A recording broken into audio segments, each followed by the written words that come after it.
संभाजी महाराज ज्यांनी शुभांना घडवलं वाढवलं स्वराज्य निर्माण करण्याची प्रेरणा दिली ती राष्ट्रमाता राजमाता माँसाहेब जिजाऊ 32व्या वर्षामध्ये तिच्या छातीला मूर्ती स्वीकारणारे संभाजी महाराज ज्यांनी 1.5 वर्ष शिकून साहित्याचा बाप झालेला असा अण्णाभाऊ साठे शिका संघटित व्हा आणि संघर्ष करा हा क्रांतीचा संदेश देणारे भारतरत्न डॉक्टर बाबासाहेब आंबेडकर तुम मुझे खून दो मैं तुम्हें आजादी दूंगा असा क्रांतीचा नारा देणारे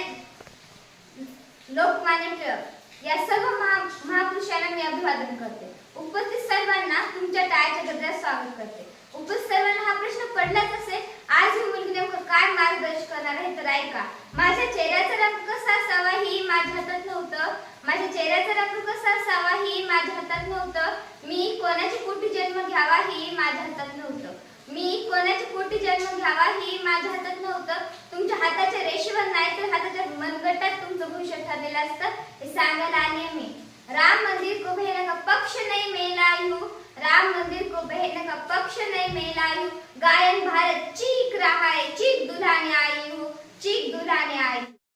आज आपला 15 ऑगस्ट 1947 चा दिवस उजाडला 15 ऑगस्ट 1947 रोजी आपला भारत देश इंग्रजांच्या राजवटीतून मुक्त झाला अहो भारत म्हणजे काय अहो भारत म्हणजे काय भा म्हणजे तेज आणि र म्हणजे रमवान झालेला तेजात रमवान झालेला देश म्हणजे भारत होय तेजात रमवान झालेला देश म्हणजे भारत है हम ऐसे समाज है कि जहाँ पत्थर के लगते चपचे पर और भूखे लंगे तड़पते सो जाते हैं लोग और भूखे लंगे तड़पते सो जाते हैं लोग मजदूर को मजदूर समझते मजबूर नहीं मजदूर को मजदूर समझते मजबूर नहीं गरीब को काम चाहिए दान नहीं गरीब को काम चाहिए दान नहीं दान देने की इतना उत्सुकता है फिर दान दीजिए फिर दान दीजिए मरने वाले को जीवन दीजिए मरने वाले को जीवन दीजिए ही सच्चा राष्ट्र प्रेम है आपल्या देशाला सर्वसमभाव देश या नावाने ओळखले जातात कारण आपला देश